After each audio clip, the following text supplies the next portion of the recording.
Welcome to the poem Indian Weavers, written by Sarojini Naidu. Indian Weavers by Sarojini Naidu is a short poem. It has 3 stanzas having 4 lines each. भारतीय कवयित्री सरोजिनी नायडू द्वारा रचित कविता Indian viewers में आपका स्वागत है। Indian viewers एक छोटी सी कविता है जिसमें 3 पद्य हैं। हर पद्य में 4 पंक्तियां हैं। Here Sarojini Naidu talks about 3 types of dresses that the Indian weavers weave at 3 particular times of the day. इस कविता में सरोजिनी नायडू ने जो पैटर्न अडॉप्ट किया है वो पैटर्न ये है कि उन्होंने वीवर्स को, जुलाहों को ताना बाना बुनते हुए दिखाया है। और ये ताना बाना जो बुनते हैं वो 3 अलग अलग समय पर और 3 अलग अलग परिस्थितियों में बुनते हैं। Each time and dress weaved in that time symbolizes a particular stage of life. Now, the most important thing here is the metaphorical aspect used by the poetess Sarojini Naidu. She has selected a particular time and a particular dress associated with that time. And there is a symbolic significance of the connection of the dress as well as the time at which it is woven. यहाँ पर जो प्रतीकात्मक पक्ष कवयित्री ने अपनाया है वह बहुत महत्वपूर्ण है। उन्होंने एक पोशाक संकेत के रूप में ली है और एक समय को चुना है। समय विशेष पर पोशाक विशेष का बनना ये जीवन के एक विशेष काल की ओर संकेत करता है। Let us see the text of the poem Indian Weavers by Sarojini Naidu. Weavers weaving at the break of day, why do you weave a garment so gay? Blue as the wing of a halcyon wild, we weave the robes of a newborn child. Weavers weaving at fall of night, why do you weave a garment so bright? Like the plumes of a peacock, purple and green, we weave the marriage veils of a queen. Weavers weaving solemn and still, what do you weave in the moonlight chill? White as a feather and white as a cloud, we weave a dead man's funeral shroud. In this poem, we see that the poetess Sarojini Naidu has adopted a question and answer pattern. She asks the weavers particular questions pertaining to her curiosity about the activity being performed by the weavers. यहाँ कवयित्री ने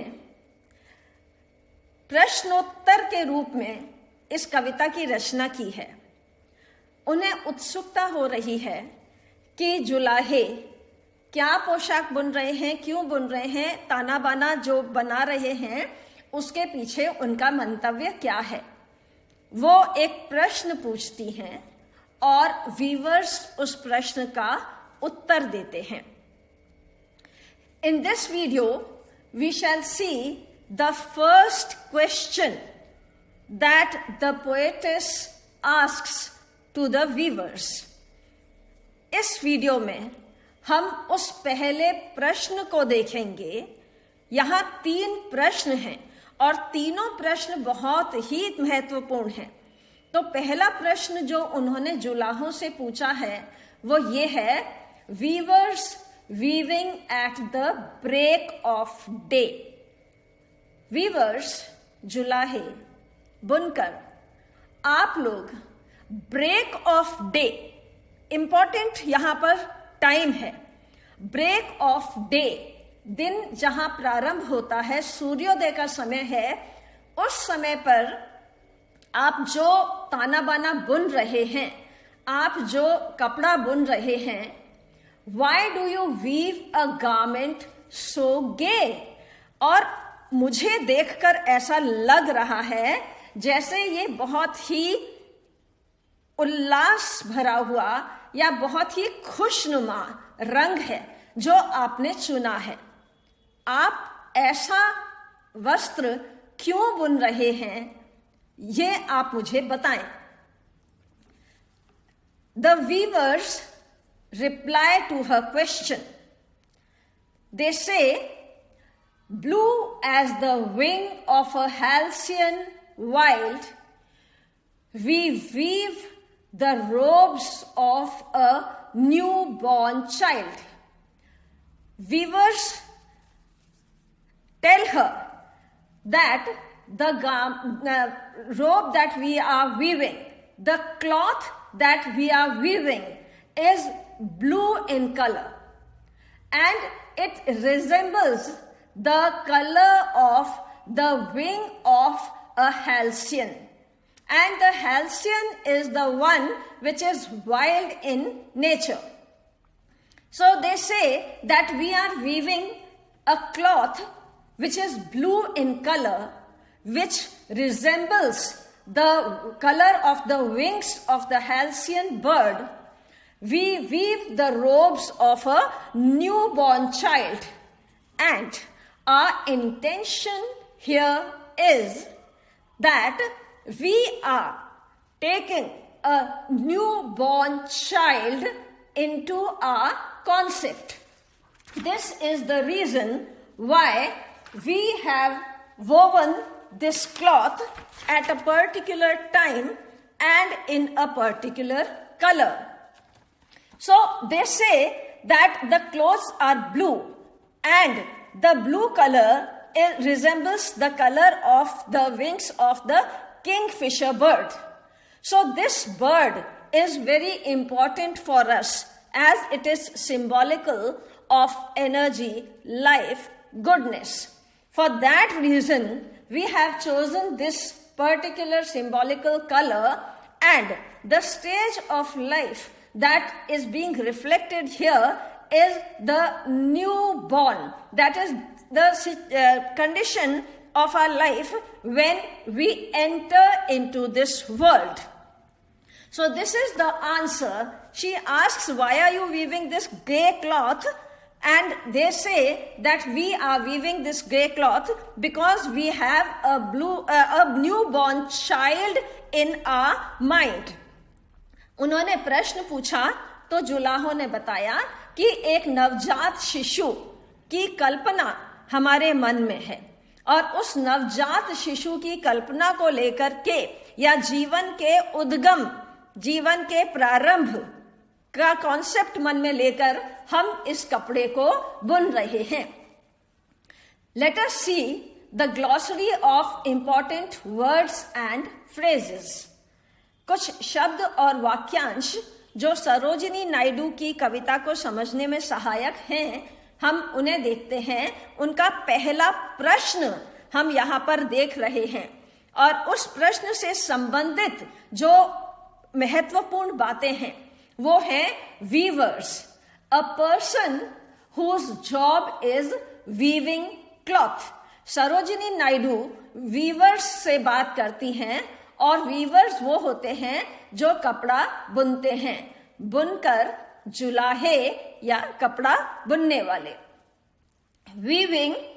Weaving is a method of textile production in which two distinct sets of yarns or threads are interlaced at right angles to form a fabric or cloth. Weaving का अर्थ है बुनावट, बुनाई, ताना बाना बुनने की प्रक्रिया जिसमें सूत या धागे के रेशों को आड़ा और खड़ा बुना जाता है और कपड़ा तैयार किया जाता है।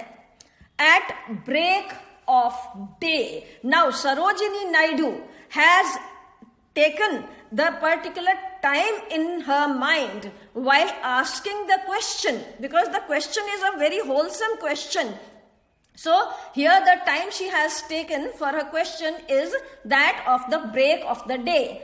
At break of the day means at the time of sunrise or the time when the new day begins. दिन उगने का समय, सूर्योदय का समय, प्रातः भोर की बेला, यही सूर्योदय का समय होता है। जीवन के उद्गम को उन्होंने सूर्य के उदय के साथ जोड़कर बताया है। Garment, an article of clothing, dresses, suits and other clothes, an outer covering or outward appearance. Garment Sarojini Naidu जो बताती हैं उसका अर्थ है वस्त्र, परिधान, पोशाक, बाह्य आवरण का काम करने वाला वसन। गे, happy, cheerful, that which is bright and wonderful in mood. हर्षोल्लास और उमंग से भरपूर, खुशनुमा, प्रसन्नता युक्त, प्रसन्न मना। Sarojini Naidu wants to know why are the weavers weaving this cloth which is reflecting the concept of something good, some happiness. Blue color symbolizes loyalty. The blue color thus stands for something beautiful and precious. The clothes woven by the weavers are quite special, and this is why the poet is curious to know about them. नीला रंग वफादारी का प्रतीक है। यह सौंदर्य और बहुमूल्यता की ओर इंगित करता है। इसलिए कवयित्री सरोजिनी नायडू ने इसके विषय में जानने के लिए उत्सुकता प्रकट की है। Wing, one of the two parts that a bird, insect, etc. uses for flying. पक्षी आदि का डैना, पर या पंख। Halcyon, Halcyon bright, उसने Halcyon वर्ड यूज किया है कवित्री ने। Halcyon here means a mythical bird usually identified with the kingfisher, said to breed about the time of the winter solstice in a nest floating on the sea, and to have the power of charming winds and waves into calmness. Greek किंवदंती में एक पक्षी का नाम है जो आमतौर पर किंगफिशर से जुड़ा होता है। एक प्राचीन मान्यता थी कि पक्षी समुद्र पर घोंसला बनाता है जिसे वह तैरते हुए घोंसले पर अपने अंडे देने के लिए शांत करता है। सर्दियों के संक्रांति के आसपास 2 सप्ताह शांत मौसम की उम्मीद थी। यह मिथक शांति या शांति के लिए एक शब्द के रूप में हेल्सियन के उपयोग की ओर जाता है। Here Halcyon is representative of coolness, calmness, equanimity, the goodness of life. That is why Sarojini Naidu uses this word very liberally in her writing. Wild, angry, furious, raging, tempestuous, barbaric, savage, uncivilized, violent, hazardous, risky, raving, mad, or baseless. While Sarojini Naidu has used the word halcyon, wild. Now, the concept of wildness pertains to these type of temperamental expressions. Here, they denote the strength or the impulse for life. Wild word का शाब्दिक अर्थ है ख्याली, जंगली, डरपोक, प्रकृतिकृत, तूफानी, निरंकुश, निराधार, पागल, प्रचंड या बंजर. सरोजिनी नायडू ने इस शब्द को एक शक्ति के रूप में, एक जीवन के उद्गम के प्रतीक के रूप में, जब जीवन का उदय होता है तो एक शक्ति का उदय होता है. इसलिए उन्होंने यहां पर इस वर्ड को पॉजिटिव सेंस में यूज करने की कोशिश की है. इसकी जितनी भी फोर्स है, उस फोर्स की नेगेटिविटी को हटा करके उसकी पॉजिटिविटी को उन्होंने जीवन के साथ जोड़ने की कोशिश की है. Ropes, a long loose piece of clothing, especially one worn at ceremonies. लबादा, ढीली लंबी पोशाक, विशेषतः विशेष कार्यक्रमों पर पहनी जाने वाली. Robes are long clothes that float in the air, and such robes are worn during ceremonies or during formal occasions. Sarojini Naidu here thinks that life or the coming of life is a great ceremony in itself. So that is why she has used the word robe. कवयित्री सरोजिनी नायडू का सोच है कि जीवन का आना अपने आप में एक समारोह होता है. इसलिए उन्होंने समारोह में पहने जाने वाले पोशाक रोब का यहां पर प्रयोग किया है. New born child. New born usually refers to a baby from birth to about 2 months of age. Infants can be considered children anywhere from birth to 1 year old.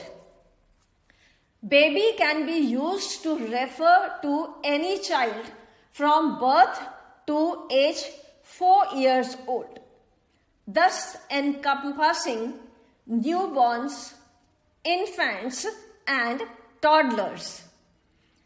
Here, the reference is to those who are just born a while ago. Sarojini Naidu has taken the concept of life as something that has just come on this earth, just made an appearance on the earth. Sarojini Naidu ने new born जिस अर्थ में use किया है वो है नवजात, नवोत्पन्न, हाल का पैदा हुआ, जन्म से 2 माह तक का शिशु, जन्म से 1 वर्ष तक का शिशु व जन्म से 4 वर्ष तक का शिशु. ये शैशव काल के विभिन्न आयाम हैं. यहां जन्म के तुरंत बाद की स्थिति को इंगित किया गया है. So this is how Sarojini Naidu has used the concept of a new birth, the coming of a new life on the earth. And her question to the weavers is that, weavers, what are you weaving, why are you weaving, and what is your concept behind the choice of the color of the cloth. And they tell her that, see, we are thinking about a newborn child. This is the first question asked by Sarojini Naidu in the poem Indian Weavers. And after that, in the next video, we will deal with the second question. Sarojini Naidu ने जुलाहों से इस कविता में पहला प्रश्न जो पूछा था वो इस वीडियो में हमने शेयर किया है. इसके बाद अगली वीडियो में हम सेकंड क्वेश्चन देखेंगे जो उन्होंने जुलाहों से पूछा है. इसके बाद आप अगली वीडियो देखें जिसमें सेकंड क्वेश्चन और उसका आंसर आपको मिलेगा. Kindly refer to the next video for the second question and the second answer to the second question by the weavers. Thank you. Dhanyavad.